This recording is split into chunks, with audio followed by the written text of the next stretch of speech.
I think it's important to remind people that all the things that are happening in our world can be so tempting to want to worry, to fret about who's going to win the election and what did they mean at the Olympics by their display. And I mean, our world is evil and there are horrible things going on in the world. But the sun, going back to your earlier story, is of light. He is light.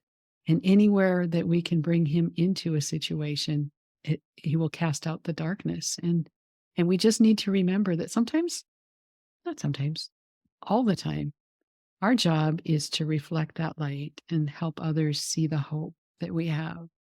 And we don't have to worry about that. We don't have to have fear over that because he'll give us the words to say. And we don't have to control the world. He's got it. Yes. He knows it's evil. But yeah, And he wins. You're right. Yes, he wins. Always. And you're so right. We are called to be light. We are called to shine his light in the darkness. And so, yeah, I mean, like, I'll tell you the whole Olympic thing. I am so grateful. This is a story you don't know, but yeah, I know you had to listen to so many of my stories. I love your stories. That's why you're here. So way back when, my major in college was basically sports business. And I had this dream of being a part of the Olympics. And I applied for an internship. I was certain I was going to get that internship, and then it was denied. And then ultimately I got to work for Cronky Sports and get a Stanley Cup ring out of all that. So God had a way cooler plan for me. But looking at what's happened with the Olympics, I thought my dream died, right? No, God was protecting me because had I gotten into that world at that point in my life, I didn't know, I wasn't following Jesus the way I was supposed to back then. And had I gotten involved in that world, I would have been so easily pulled in and deceived, and who knows what I would have gotten myself into. But I see what's happening now, and I'm like, Lord, you're so good to me. You're so good. You knew exactly what you were doing by keeping me out of that world. So, yeah.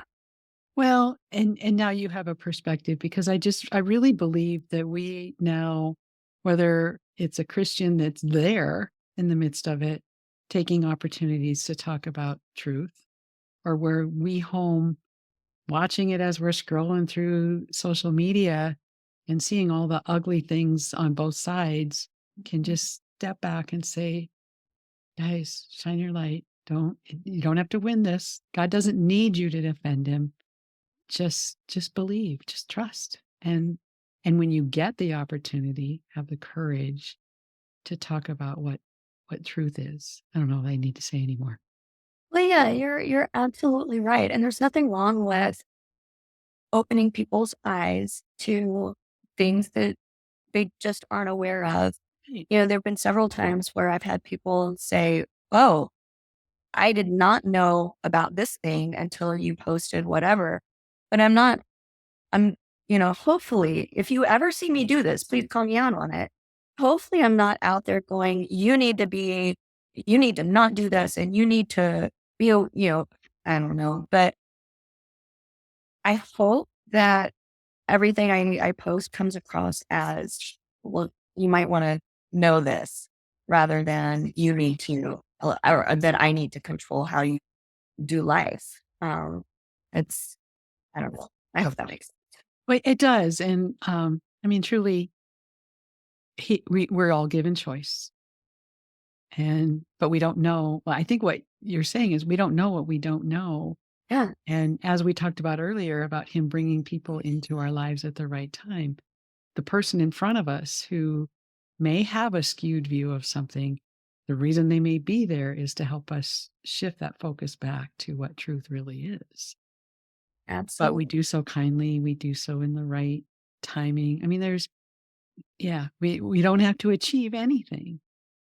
So absolutely.